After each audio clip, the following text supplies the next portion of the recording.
Why be an entrepreneur? I love being an entrepreneur.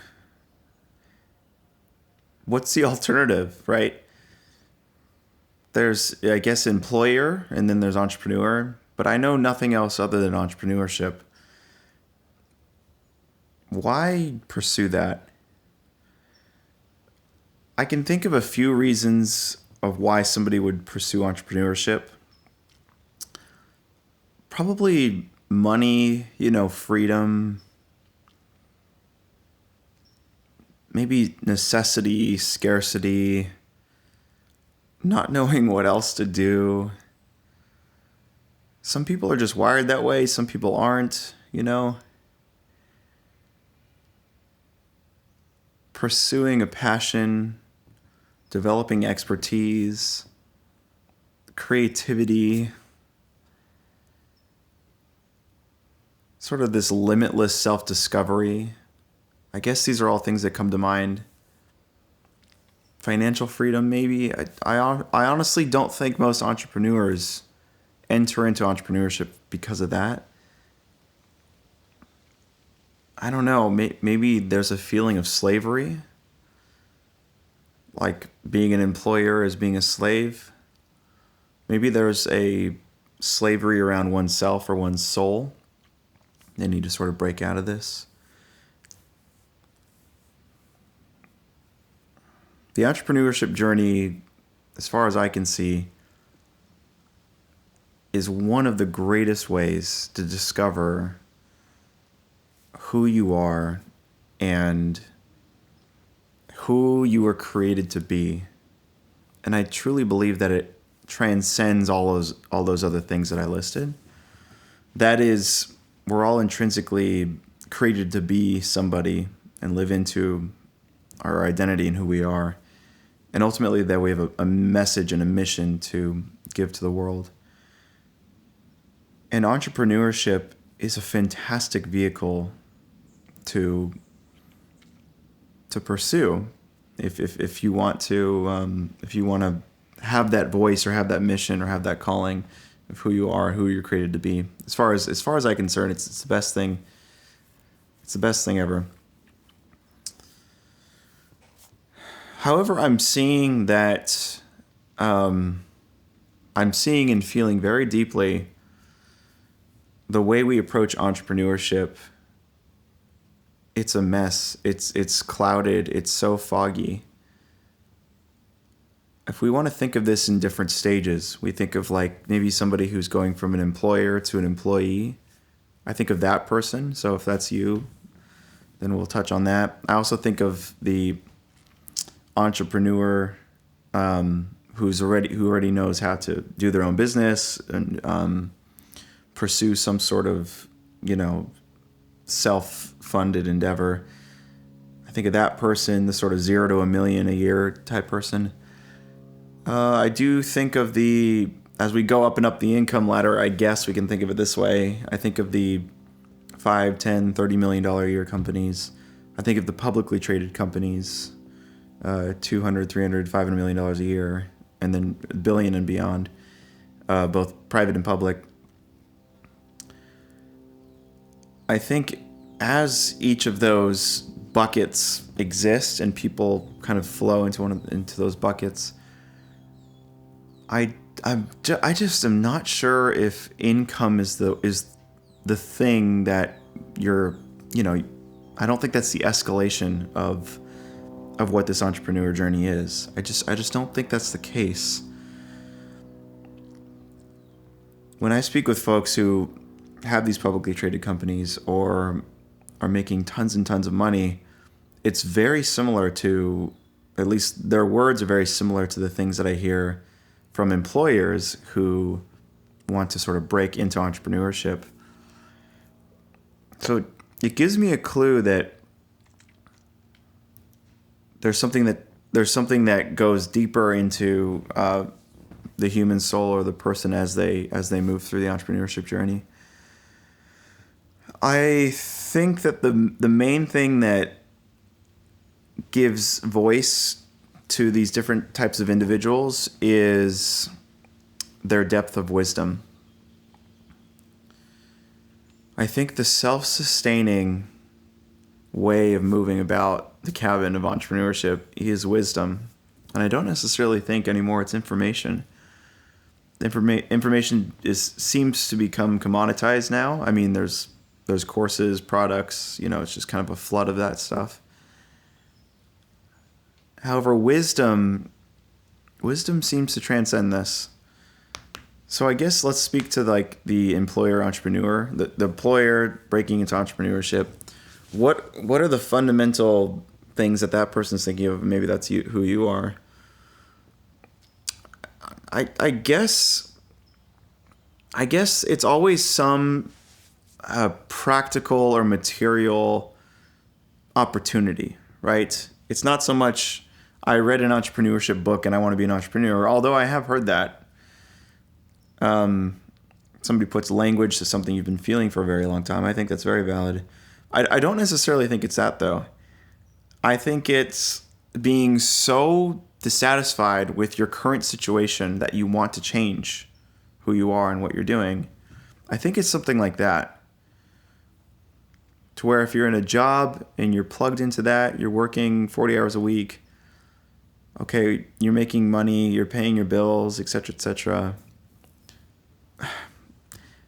That's the spoon that I guess society feeds us. Is that's who we need to be. That's sort of the conventional path. Now, as that person goes into that journey, you might see some light in that fuels the entrepreneur journey. I think the first sort of things that you sniff out in there is basically, well, I love my job and I love working at this company. So you attach yourself to the vision and mission of the company, or you love that the work itself is fun, in that it's engaging, in that it fits in with who you are, right? The work itself and the subject matter is something you immerse yourself in. That can keep you going for a while, but that's not an entrepreneur, right? That's somebody who is still somebody who doesn't pave their own way. They're still attaching themselves to a vision and mission of a greater thing. Now, that's what I want to focus on. The vision and mission of a greater thing and the wisdom that it takes to facilitate that vision and mission is the common theme that I'm seeing between all of those buckets. From that person all the way to the publicly traded company, $1 billion a year, it's the same thing. It's the vision and mission and wisdom behind a greater thing. That's what it is. That's what entrepreneurship is. It's a pursuit of a vision, a mission with wisdom of a greater thing. It's more than self-discovery. It's more than financial freedom.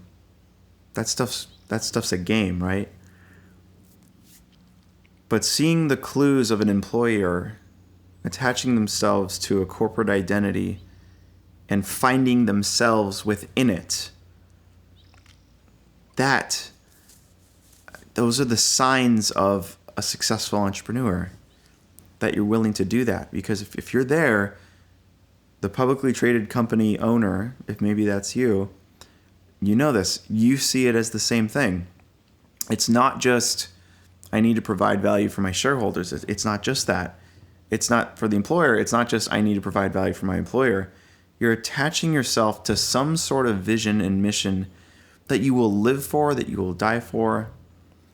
At least you will go on your whole life doing. That's the common theme that I'm seeing. So as entrepreneurship becomes a conversation, be thinking of this. I would say this to you. Do you have a vision or mission at all? Now, if you're this employer type person breaking into entrepreneurship, I think a safe way to engage with this is most likely through the front door. Now, there's multiple front doors, right? The first front door might be money. Your family needs some more money, supplemental income. You're not getting paid enough. Okay? The next front door might be enjoyment. You don't like your current situation. You don't like your job. You don't like where you're at, right? I just wish I could do this instead. So now it becomes this passion thing, right? This is another front door. Another thing is maybe purpose. You're at your work and you don't feel like you have a purpose. You don't feel like you're having any impact or insight, right, into anything you're doing, and you want to live into a greater purpose, a mission, a calling, right? These things. These are all front doors. Another thing that comes to mind is like an opportunity. So you're working your job and then an opportunity presents itself and then you run and jump on it.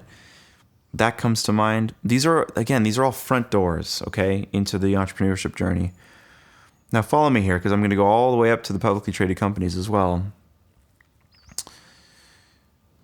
These are all just front doors, okay? But keep in mind, it's a pursuit of a vision and mission greater than yourself. And you're aligning yourself to that, okay? Now, the people I work with, they're all entrepreneurs. But the people that I love to work with are those who are experts, who have devoted themselves to a particular craft or have devoted themselves to a particular way of doing business or devoted themselves to a particular thing. The reason why I love working with them is because they figured out right away, earlier in life, that there's a higher mission and calling and that they'll live and die for that mission and calling. Now, I'm not going to prescribe what that vision and mission and calling ought to be. It's all yours, right? That's up to you. I just know when I see it and I can identify it and go, oh, this is your calling, or yep, this is what you devoted your life to. I can see very quickly in somebody if they have that or not. I guess the front door for that person is like, I'm an expert. I'm an expert craftsman. I'm an expert artist. I'm an expert business person in some way, right? Those things come to mind. Okay, now follow here. I think these are all front doors to break into entrepreneurship. But you lose sight of why you do it. Because the front door is the thing that gets you in, but it's not the thing that keeps you. The thing that keeps you is the greater vision and mission of what you're being, I guess, called to or submitting to. But that front door, that can last for a long time. That could possibly last your whole life. Where you think you're doing this because of that front door of financial freedom. Where you think you're doing this because of that front door of purpose or peace or liberation or, I don't know, freedom in some sense. Again, all of these front doors or supplemental income, et cetera, The through line here is whatever front door that is, you'll continue to pull that thread and it'll open up to more and more doors. And that path and that journey, if you're not careful, becomes very linear. Say it's supplemental income. Say that's the front door for you. I just want to make some supplemental income for me and my family, right? You pull that, you start making supplemental income. The next thing will be, well, maybe I can make more of this. So income becomes the next thing, right? Okay, now we're making good income. Maybe I can quit my job. Maybe I can do this full time. Now it's time. So you move from money to time. Do this full time. You couldn't even imagine doing this full time, and now you are doing it full time. You pull that thread even more. Well, maybe I can make even more with more time. So then you pour into that. And then it becomes, maybe I can make even more by doing less time. And you sort of go about this, and that'll buy you 5-10 years of entrepreneurship. Eventually you'll kind of crash and burn. You'll go over the cliff and realize, I didn't get into this for this money, time, the freedom, and so forth. That was just the pathway of the doors that I walked down, and then I kept pulling that thread, and here I am. I would argue that once you're at the end of that, you've made all this money, you've been an entrepreneur for a long time, the thing that will cause you to realign and re-engage with your work at a certain point will be the thing that actually got you to get excited in the first place, the first bout of inspiration, the first thing that said, you know what, we can do this, and we're going to go into it. And that, again, is this mission, vision, and calling that you step into. That's the real fuel. And unfortunately, for some reason in the practical world, we engage with that, dare I say, spiritual battle with all of these front doors, the practical, the pragmatic, I want to make more money, more freedom, more time, purpose, insight, self-discovery, etc., etc. It robs us, however, of what's going on underneath, which is, again, this vision, mission, this value system that you'll submit to and that you pursue, okay? So having said all of that as a basic premise, as I speak with entrepreneurs making no money, tons of money, everybody in between, the ones that move fastest, the ones that really get it, that we can just exchange, very quickly on, are people with this deep wisdom. People with very deep wisdom. And at a certain point, these frameworks or models presented to us as the way we do business or entrepreneurship, they don't become useful anymore. And mind you, this happens all the way to hundreds of millions of dollars.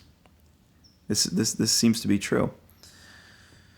Specifically in the field that I see, most likely in education, since my company is in education, I see many experts packaging their education and knowledge and then sharing it with the world.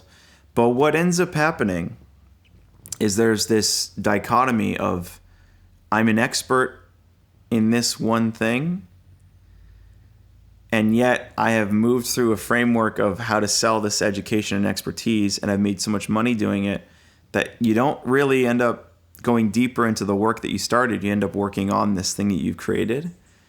And now you're this business person, you're this entrepreneur type person, and you've slowly let go of the very thing that you were passionate about, be it the subject matter, be it the reason why you got into it.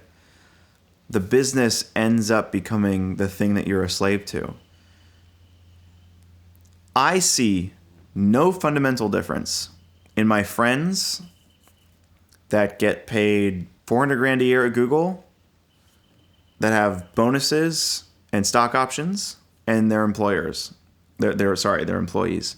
I see no fundamental difference with freedom and passion between those people and the people who own the businesses, that are entrepreneurs who run their business, who are equally a slave to it. Pick your poison, essentially. Both kind of enslave you, right? And so I've seen this. The person who works at Google, who enslaves themselves to this company, right? Who doesn't see that they're called to this greater vision, greater wisdom, etc., etc. That person can work themselves out, move into entrepreneurship, continue down the value chain, get to a place where they're successful entrepreneurs. Now they own the company. Now there's many employees underneath them, and they're sort of living the dream. That whole thing can take 30 years, 5 years, whatever, everything in between. There's no fundamental difference between that person, right? Internally. And that's why I'm saying that wisdom is the thing that transcends, okay? Not these front doors. That's essentially what's going on here, okay?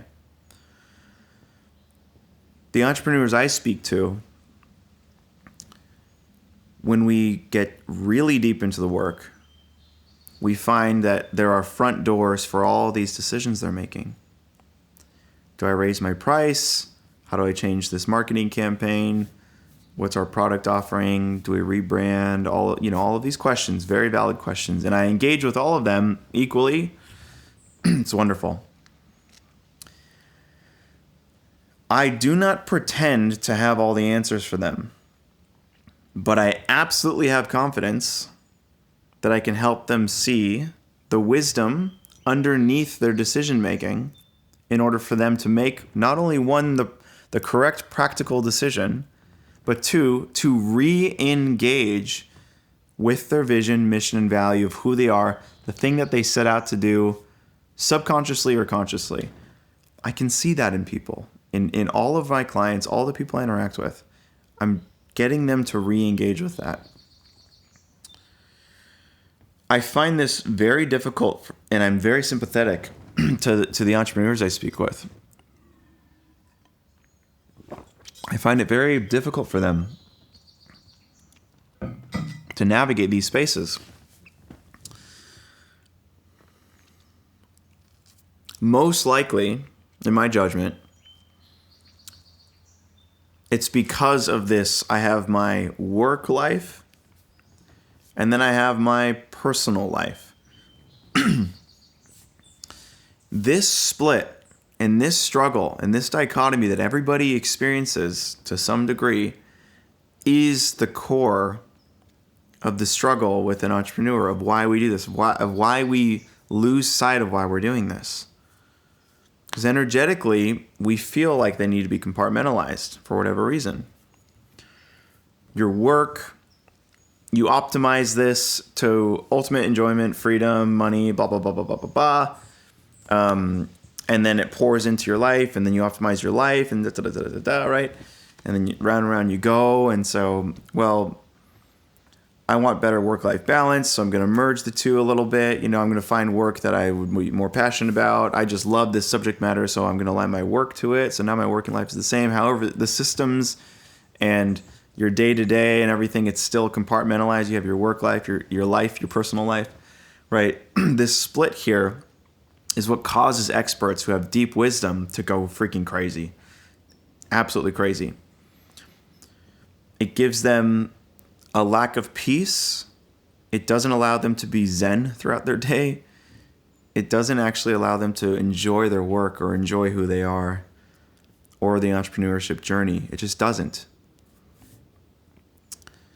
And it's a real shame. Now, the secret I've found, and it's no secret, I'm going to tell you, when the entrepreneurs I work with bring me the practical, pragmatic, mechanical questions, thinking about my product line, rebranding the company, purchasing these companies, acquiring, exiting, getting debt to, I'm literally thinking of all the examples this week, getting debt to bring on more employers, these are all they're fine questions. They're all fine questions. Every single one of those conversations started that way, but it didn't end that way.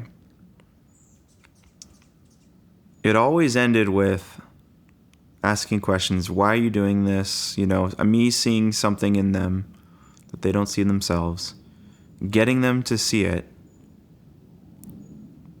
confront it, engage with it, and then look at their practical application and go, okay, there's a reason why I'm struggling with this practical application of things.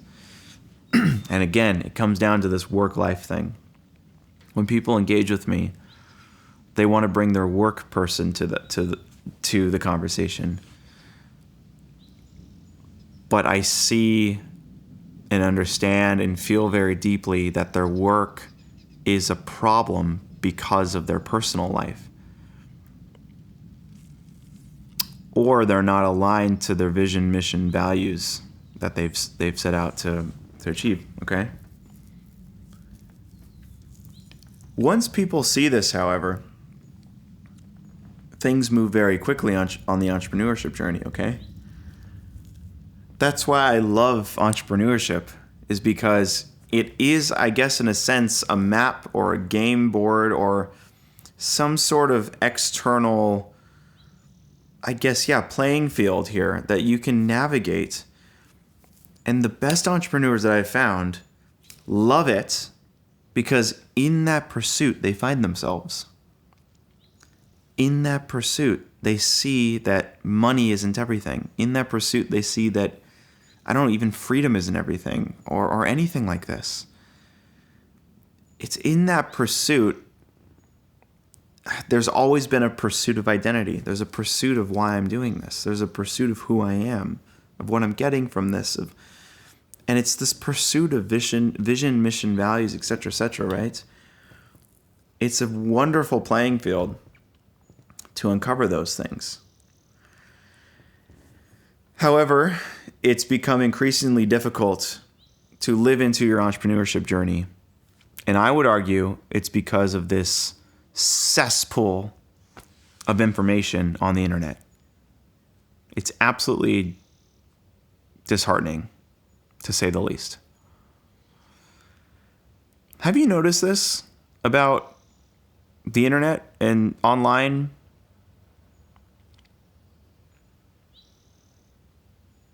I'm very privileged to live right now in a very peaceful place. Like I have like the woods here.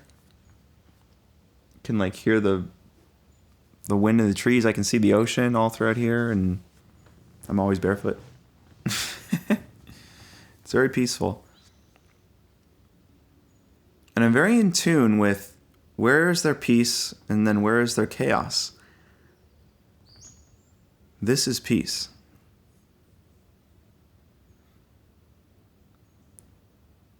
But where is their chaos?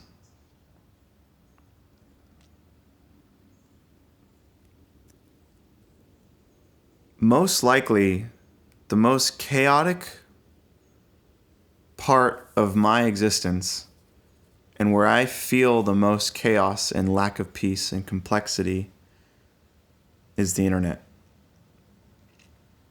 I think previously, and again, I'm speaking to entrepreneurs here because we utilize and leverage the internet for our benefit, right? I think previously the way it worked is this. You want to make a name for yourself. You move to the city. You do your thing, right? You incarnationally go to the place where there's action. And I'm sympathetic to this because I'm a New Yorker as well. Still got my place there. We still go there all the time. That's the fundamental theme of New York. You move there, as Sinatra said, if you make it here, you can make it anywhere. You move there and you engage with the external environment to make a name for yourself. The corporate structures, the money that could be made, the hedge funds, the tech, all in New York City, San Francisco, not really Los Angeles anymore, Austin, Texas, Dubai, Singapore, Tokyo. I'm thinking of the major cities. This person who has this vision and mission and values of themselves, they know they're made for something greater. You know you're made for something greater. You won't settle for your zip code in Ohio. You won't settle for what it offers you. There's no way you can find peace because of the restlessness of the calmness of that city. You need to engage with something that causes you to think bigger. So people, historically, I'm literally like last 500 years, will move to these cities and congregate and find themselves and live in community. Make a name for yourself. Build towers, right? And at the very least, engage with work. Some prevail with entrepreneurship.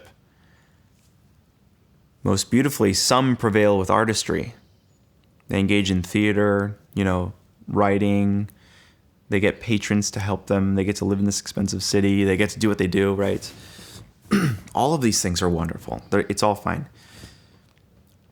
However, I don't know if you felt it, but there was a shift. And it's an exponential shift at this point.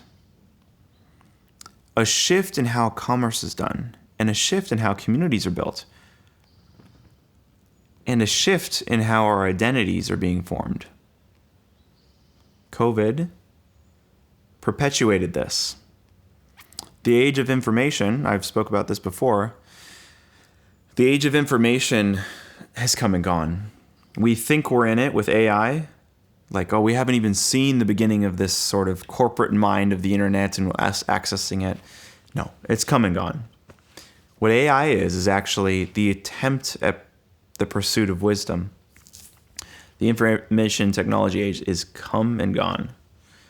What COVID did was it disrupted the way we do commerce, the way we build communities, and how we interface with ourselves and our work in order to find our vision and mission and values and our corporate identity and our individualistic identity, right? How so? Well, I was in New York when COVID happened. The way people did work was forced to change. The way people interacted socially was forced to change. The way people went to church and worshiped changed. The way people lived changed. And I saw all of my high income earning friends move like that to Florida, Cayman Islands, whatever, the tax-free places. I think it gave them permission to feel free, to be at peace. But that's it. That's what happened. And most of my entrepreneur friends had this corporate identity, and then they moved to more of an individualistic identity once COVID happened. Here's what it did, and I think this is wonderful. What COVID did in the entrepreneurship journey, and I'll go back to this whole cesspool of the internet here. What it did was it forced at least everybody out of the cities.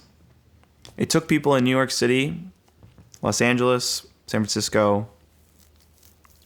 I'm just using American cities here. Yes, they're back better than ever. I believe in cities. Trust me. I love it. If you go to New York now, it's thriving. It's better than ever, okay? But stick with me here. In terms of entrepreneurship and commerce, what it did was it spiritually disrupted the entire thing because it still brought people out. And it caused them to think differently about where the in-person experience is for them. Where am I actually going to live? Now that I don't need to live in New York to make money, I'm going to live here instead. Now that I don't need to live in New York to identify with this culture and this community, I'm going to go live here. Where I'm trying to get at is now that I don't need to live in New York in order to find my vision, my mission, my identity in who I am. I don't need that. I'm going to go be here instead. Once that happened, it was the hot water with the tea bag, and it all seeped out. And what we're seeing now is that the internet before COVID was a way to distribute media from someplace in person. You got together with people, with other like-minded individuals, personally and incarnationally, literally in person, in these specific cities where all the action was. And the internet was a way to distribute those learnings. Okay, follow me here. That's how it was right up until COVID. Then everything changed. When it changed, it looked much different. Now what it is literally the opposite. It's that the internet is the place to find your tribe. It is the smartest community on the planet. It's the greatest city that's ever lived. Because the algorithm and AI and the internet, it's doing its work at exponential rates, right? It's doing what cities did, but again, at an exponential rate. It's drawing people together. And why it's a cesspool? Because when we engage with the internet, we engage with our curated experience and our non-curated experience. And for us, when we enter into it, especially entrepreneurs, we feel such pain. Why? Fellow entrepreneur, it's because we still think that the internet is a tool that we use to distribute media, to bring what's happening inside in my little world out to everybody. As soon as you square up with the idea that that is the exact opposite of how it operates now, you won't feel pain when you engage with the internet.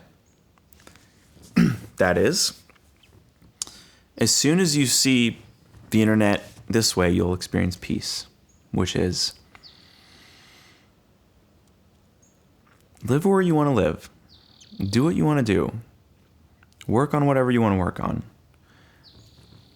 Find the peace at home.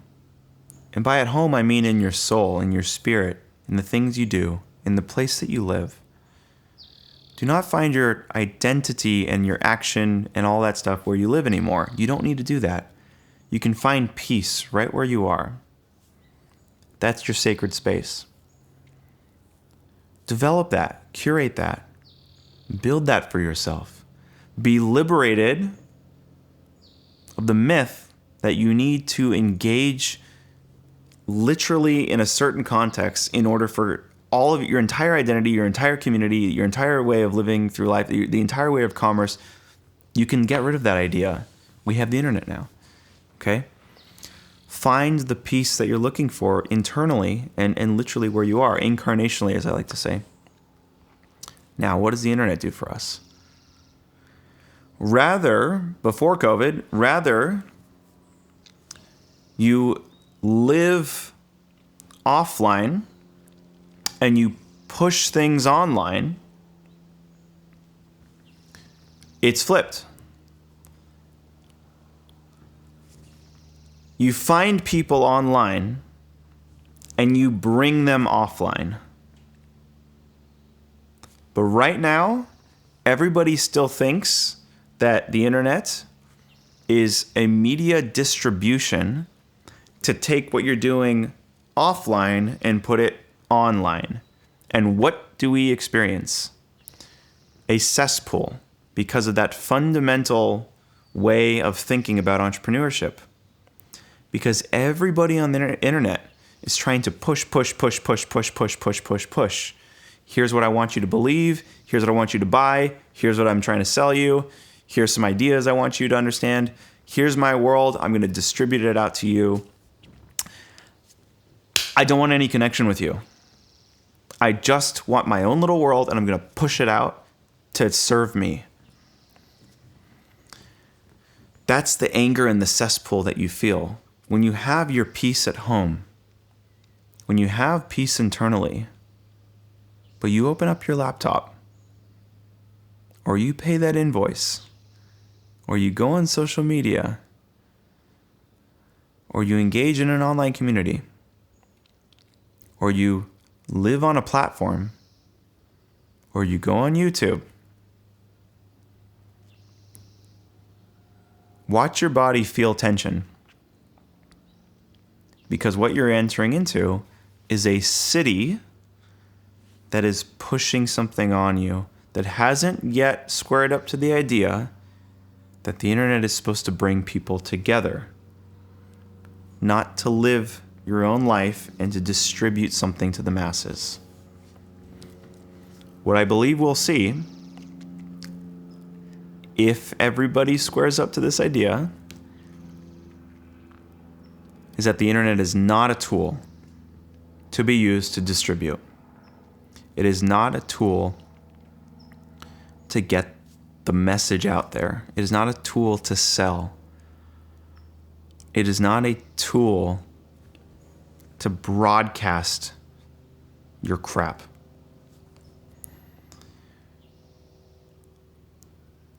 It is a city with people, with human beings living and active in their own respective worlds. They're all living in their own cities. There will be a redistribution of individuals, however. The internet is a city in and of itself. Lean into the algorithm. I would encourage you do I guess what I'm doing here.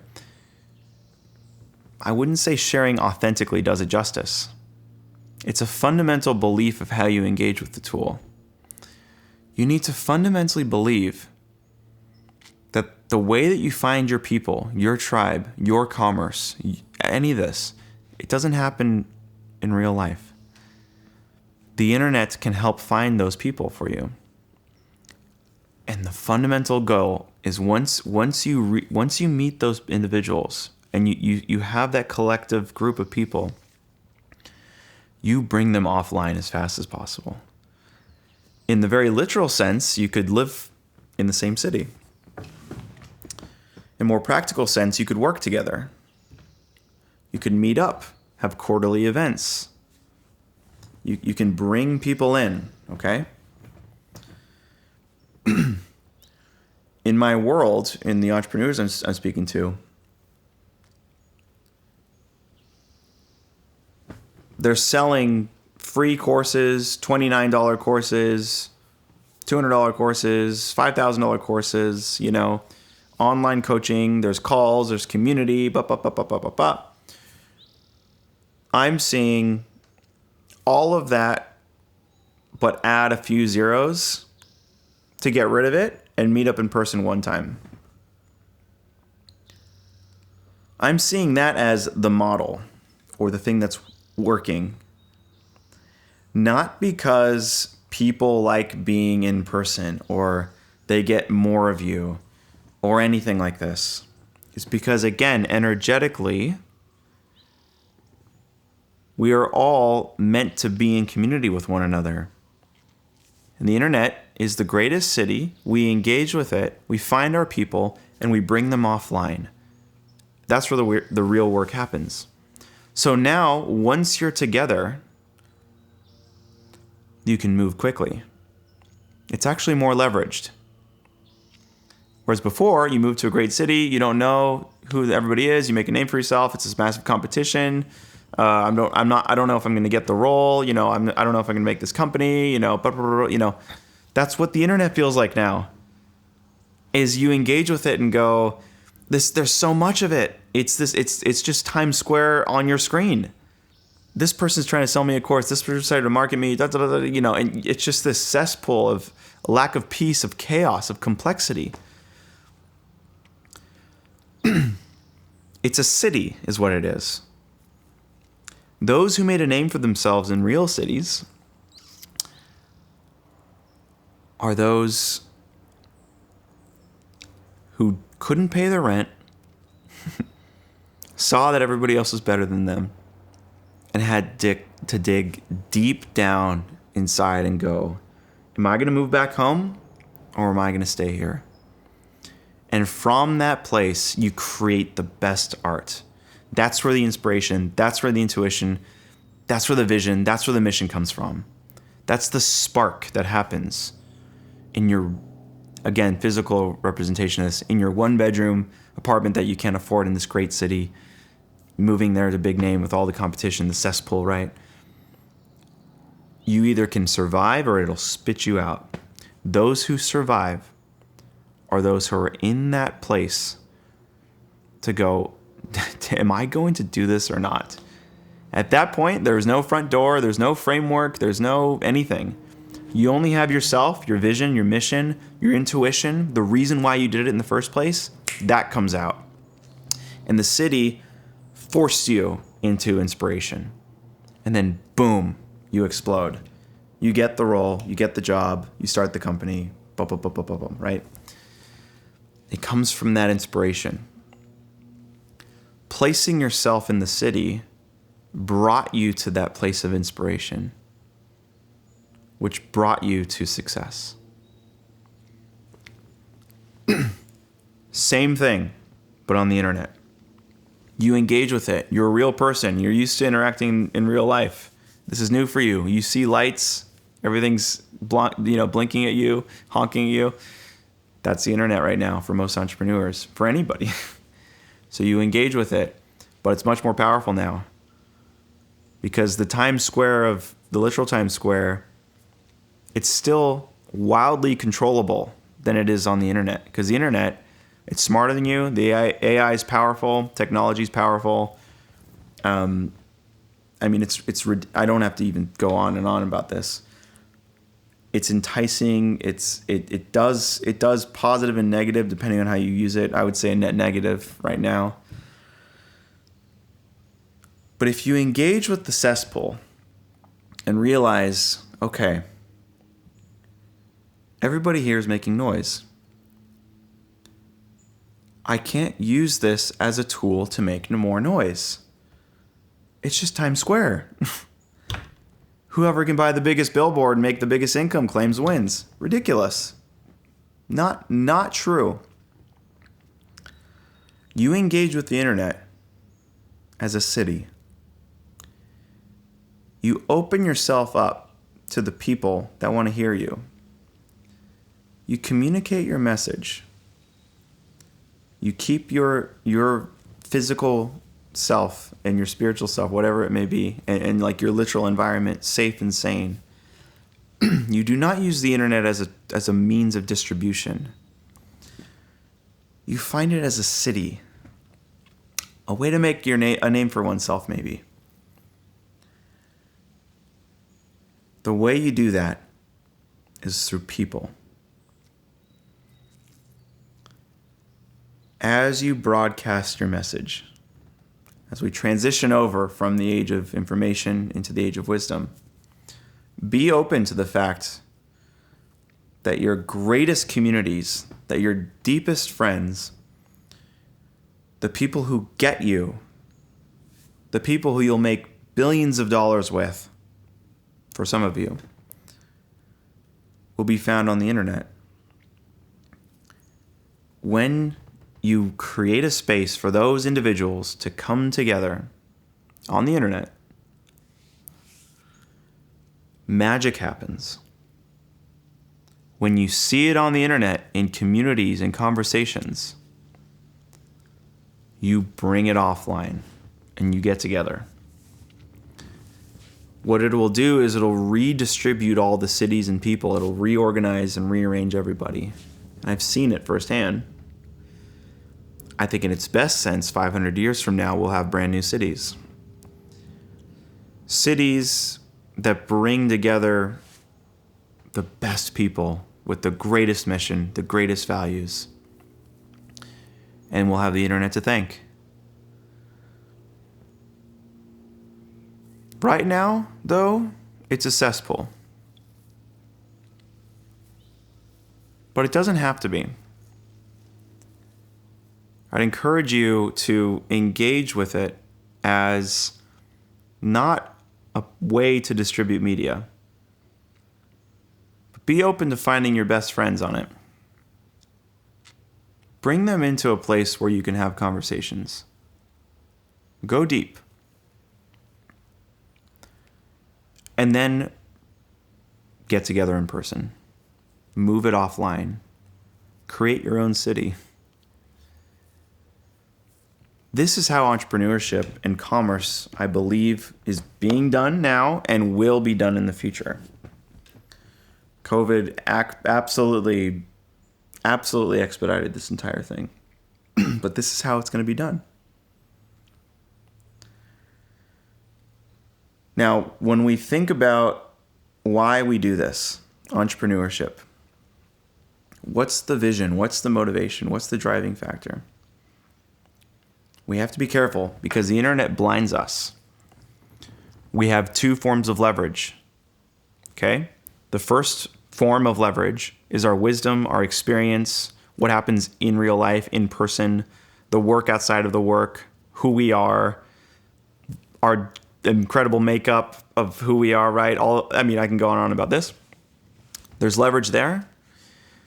Because of the internet being so flashy and leveraged, and the fact that we can just get on a Zoom call and do commerce, we get blinded by this leverage, which is, well, instead of going door to door selling my pool route, I can put some ads out there, take them to a landing page, take them to a video, sell them on a pool route. Greater than a pool route, I can sell a course on how somebody can run a pool route, all from the comfort of my own home.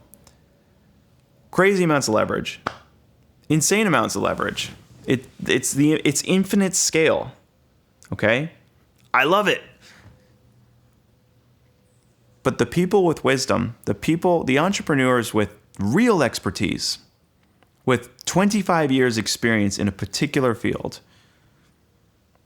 with depth, with creativity, with taste, with passion, with vision, with mission, with a voice, they'll look at the leverage of the internet and go, oh, it's a whole new world. I don't even get it. I don't even know it. And I'm so impressed with the technological leverage there that I can use. I'm overwhelmed, but I'm excited. Beware of the cesspool. Because if that person of wisdom, you, engages with the internet,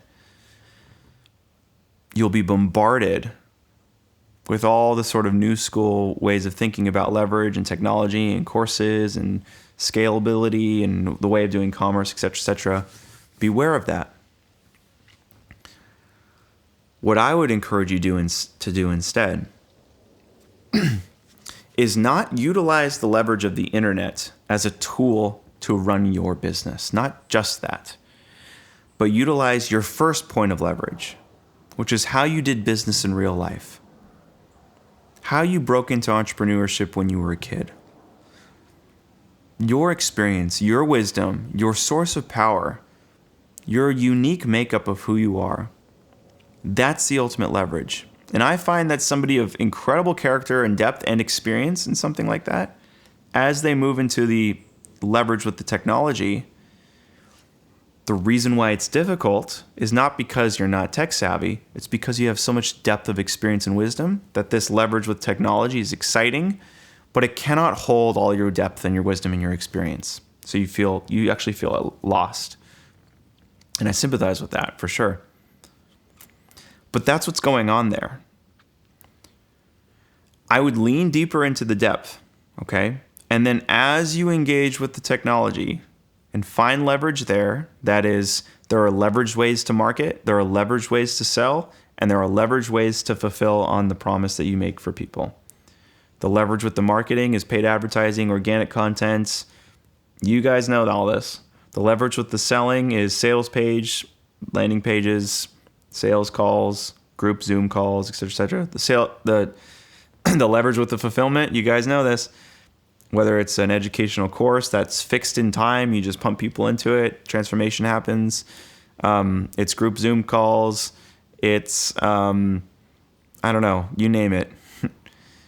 There's leverage everywhere on the tech side of things, everywhere. All the people who think there's power in the leverage and just the leverage make the most chaotic noise online about it. And the people with deep wisdom like yourself, who have deep expertise and have something to say and doesn't know how to translate that online in order to find more leverage, you'll be overwhelmed and it's a cesspool. Rather, again, dig deeper into this experience that you have. As you engage with the leverage on the internet,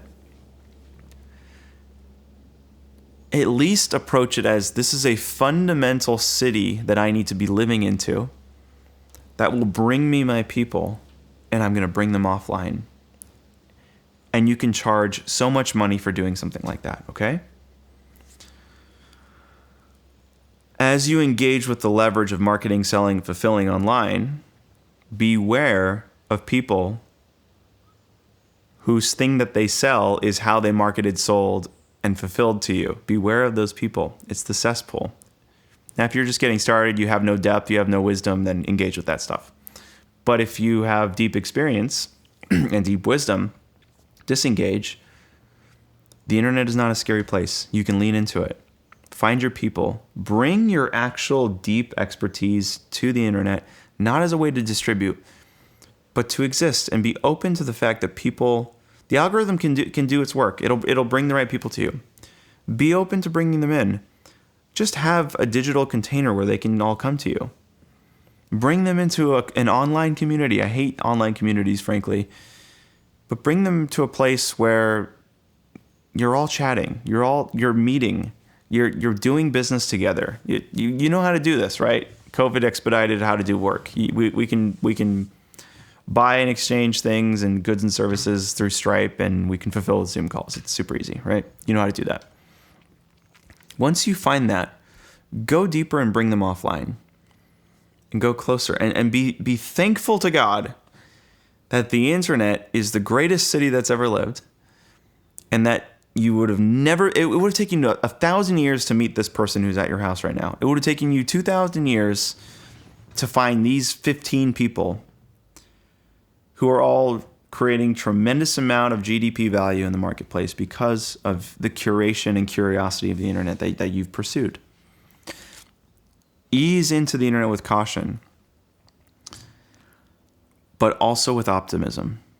And do not be a part of the cesspool that exists today. It can be overwhelming, and that's fine. I'm super sympathetic to that. But all the internet entrepreneurs that I know, including myself, first find the most peace in finding the peace within themselves. Next, finding the peace in the environment they've curated. Next, and this one's a little bit more difficult, finding the peace when they engage with their work. Next, finding the peace of engaging with their marketing and the internet and all that stuff. And finally, finding peace in the work itself. We live in an incredible time where we can bring all of these things together as one thing, and they don't have to be compartmentalized. They don't need to be separate. We can just live into this. I think this is the power of entrepreneurship now, moving forward. I think this is why we get into what we do and why entrepreneurship exists. These things that you feel deeply. I would have never imagined that I would have started this company. I would have never imagined that I would bring people onto a Zoom call and we just paint all day, every day, and people pay me money, and I can't believe this. I could have never imagined that I could direct message somebody, charge them $100,000 to come here and we can do our thing. You know, all of these things, they're so exciting. Engage with it, for sure. But here's the thing that I'll leave you with.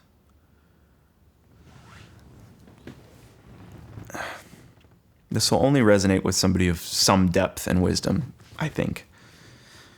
Don't lose sight of why you started the entrepreneurship journey in the first place.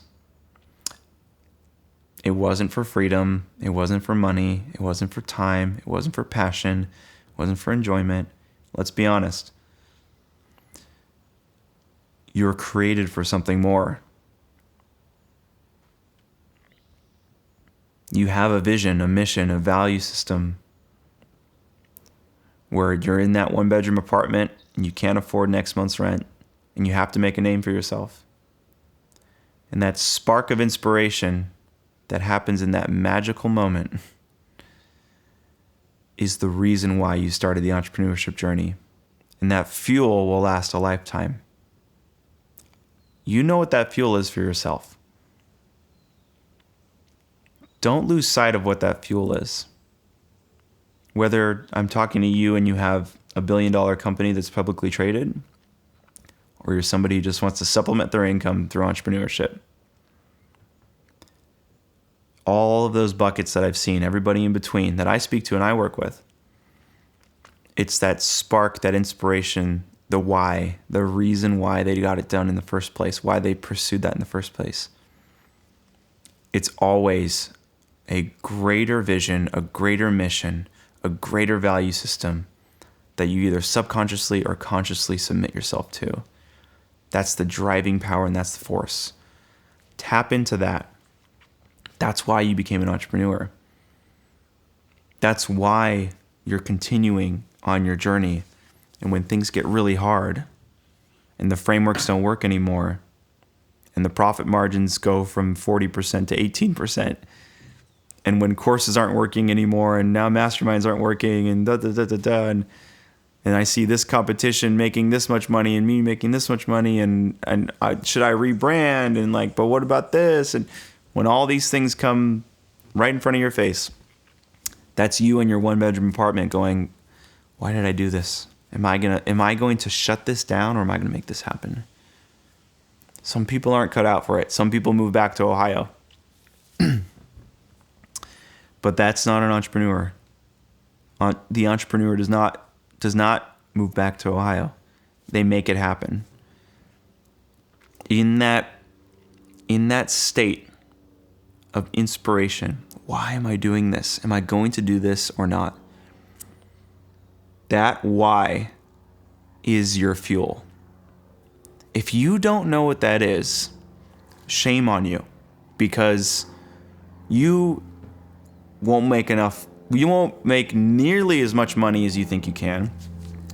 You won't help nearly as many people as you think you can. And you are completely operating possibly from selfish motives. Moreover, you are not living into the potential of who you are. But if you know what that why is, and you know why you're engaging with that, what is the inspiration there? Why did I get started in this first place? For God's sakes, if you're giving yourself enough space to even be curious about what that is, lean into that. What is that? The answer to that question will solve all of the practical questions that you're dealing with life and business. It'll always solve it. I'd re-engage with that why. I'd re-engage with that question. And it's not going to be the same for you and me. It'll be different. But if you're a true entrepreneur, you have that. And that's your source of fuel. That's your motivation. That's what gets you to 100, 200, 500 million dollars effortlessly, is that.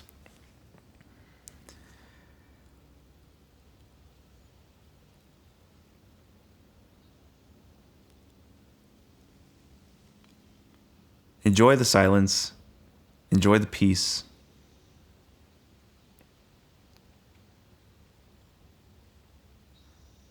Don't live into the cesspool of the internet. Rather, embrace it as a way where you can find your best clients, your best friends, the best way to do commerce. Bring them offline. And more importantly, re-engage with why you became an entrepreneur in the first place.